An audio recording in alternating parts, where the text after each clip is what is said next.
When you said fix the submarines over there, we're working on that. When you said make sure that our skies are safe, we make sure the air traffic controllers know what they're doing and show up to work every day and make sure that the plane that you're flying in lands safely and takes off safely. When you're talking about community services, all we've ever asked is to make sure that we have sufficient money to take care of the poor and the needy people in this country, and we have done that.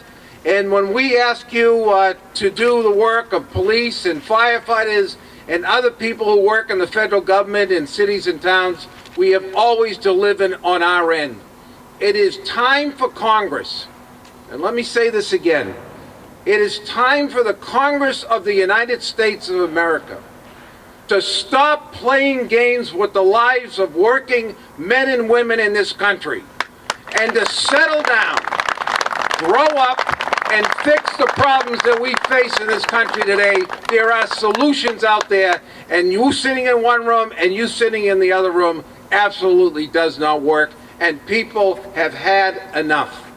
The 129 men that go to sea on those nuclear submarines every day are in the palms of our shipyard's hands each and every day. We fight to save our shipyard, we fight for our national security, and we fight to defend that flag for the American people and for the national security of this nation. We're not fighting with each other, we're fighting for one another. Stop the sequestration cuts, get into a room, put your differences aside, and get the people's work done. Thank you.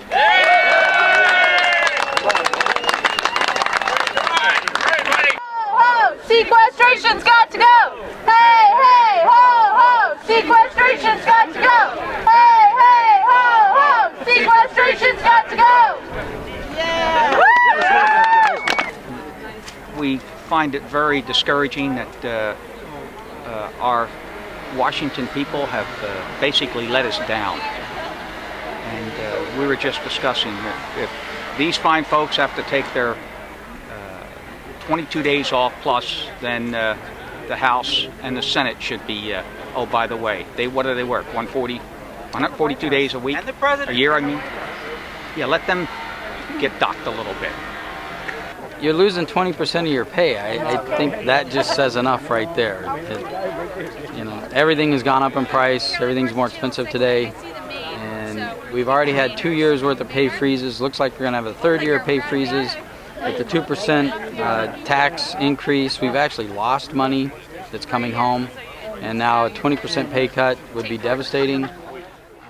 Think groups, we see some of the electrical engineers, and then we also see some of the OSHA guys who come in for dinner or for occasionally for a beer after work. And I think they definitely have been. It's been on their mind, as well as potentially on their families' minds. Some of them have spouses or partners who work in the area as well.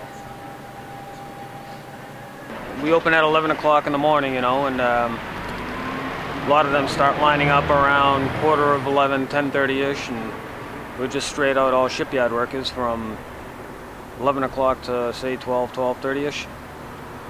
So I would say it's the majority of our business is all shipyard workers. So they're a little concerned, and they're wondering what they're doing, figuring out, if they're going to be taking Fridays off, Mondays off, what day of the week they're taking off, or if they have to get second jobs. And has it affected your business at all yet, or do you anticipate that it will?